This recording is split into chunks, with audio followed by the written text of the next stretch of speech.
SIBO के बारे में मैं अभी कुछ दिन पहले पढ़ रहा था, सीबो और सीफो। इसकी डेफिनेशन भी आपसे थोड़ा सा जानना चाहूंगा। ये आजकल जो मुझे लगता है ना, गैट बैक्टीरिया की आप बात कर रहे हैं, एनएलपी की हम बात करेंगे अभी, एक नेक्स्ट इसी मुद्दे बात करेंगे, लेकिन सीबो और सीफो की मैं थोड़ी सी डेफिनेशन आपसे जानना चाहूंगा। ये क्या थीम है जो अधिकतर लोगों को नहीं पता भी सोशल मीडिया पे? अब गड़बड़ ये होगी ना मोहित, क्या हम क्या करते हैं कि हम जितनी सुन लेते हैं उसे ही हम अपनी नॉलेज मान लेते हैं। ठीक है ना, मान लेते हैं आपने कहा है कि नहीं जयपुर इधर से नहीं इधर जाना होगा, भले इधर से जाना था, लेकिन मैं पहली बार आपसे सुन रहा हूं, आपने कहा नहीं जयपुर इधर से जाया जाता है, तो मैं तो आप पे यकीन करूंगा ना। गड़बड़ ये हो गया हमारे देश में कि जो बीमारियां नहीं है उनको बीमारियां बता गया। फॉर एग्जाम्पल, आप कहते हैं जी मुझे कॉन्स्टिपेशन की बीमारी है, मुझे गैस की बीमारी है, मुझे एसिडिटी की बीमारी है, मुझे डायरिया की बीमारी है, ठीक है ना, मेरा पेट फूलता है। याद रखिएगा इनमें से कोई बीमारी नहीं है, ये सिम्टम है, ये बेसिकली आप यूं समझिए कि ये लक्षण है, लक्षण बीमारी नहीं होती। मान लेते हैं कोई बाहर शोर मच रहा है, उसकी वजह से नींद नहीं आ रही है, तो नींद ना आना बीमारी नहीं है, ये तो लक्षण मात्र है। तो जब आप सीबो को समझ लेंगे तो आप समझ लेंगे कि आपकी कोई भी बीमारी सिर्फ सीबो और सीफो से हो रही है, और इसके बारे में आपको कोई जानकारी नहीं है।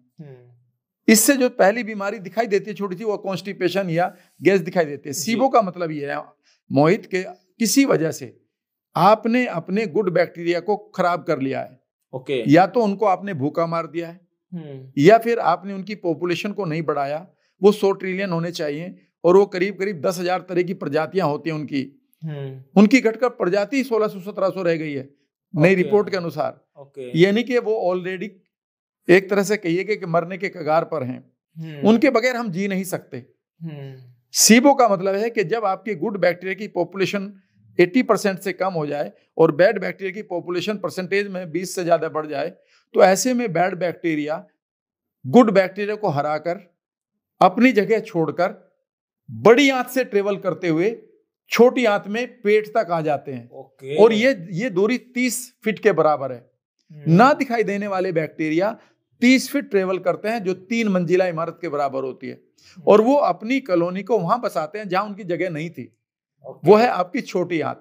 तो इस समय जब उनकी कॉलोनी बढ़ जाती है तो इस वर्ड को बोला जाता है स्मॉल इंटेस्टाइनल बैक्टीरियल ओवरग्रोथ। यानी कि आपने बैड बैक्टीरिया की ओवरग्रोथ वहां कर ली है जहां उनकी जगह नहीं थी। छोटी आंत में उनकी पॉपुलेशन का होने का मतलब है सबसे खतरनाक काम। इन बैड बैक्टीरिया की जो स्किन है या इनके बाई प्रोडक्ट हैं या इनकी जो डेड बॉडी है, वह एक प्रकार का ऐसा विष है जिसका कोई इलाज नहीं है। उसे मेडिकल टर्म्स में LPS कहा जाता है, लाइपो पॉलीसैकेराइड, LPS। इसे एंडोटॉक्सिन भी कहते हैं। इनकी गड़बड़ ये होती है कि छोटी आंत में जब पेट से हमारा खाना, उसमें एसिड मिलता है और उसकी ग्राइंडिंग होती है, फिर वो छोटी आंत में फेंक दिया जाता है। यहां से उसके न्यूट्रिएंट हमारे ब्लड में जाते हैं जिससे हमें ताकत मिलती है। लेकिन गड़बड़ ये होगी कि ये जो बैक्टीरिया वहां पर पड़े हैं, इनका जो बाई प्रोडक्ट है, इनका जो LPS है, इनका जो विष है, वो भी उस खाने के साथ हमारे ब्लड में जाता है। और यही वो मोमेंट है जहां से हमारा पूरा का पूरा सिस्टम बिगड़ जाता है। यही पहला कारण बनता है कि अगर ये जहां पर ये टॉक्सिन्स जाएंगे वही आपकी चीजें बर्बाद होंगी। अगर ये आपके लीवर पर चले गए तो लीवर खराब है, हार्ट पर चले गए, किडनी पर चले गए, आंखों में चले गए, बालों में चले गए, जोड़ों में चले गए।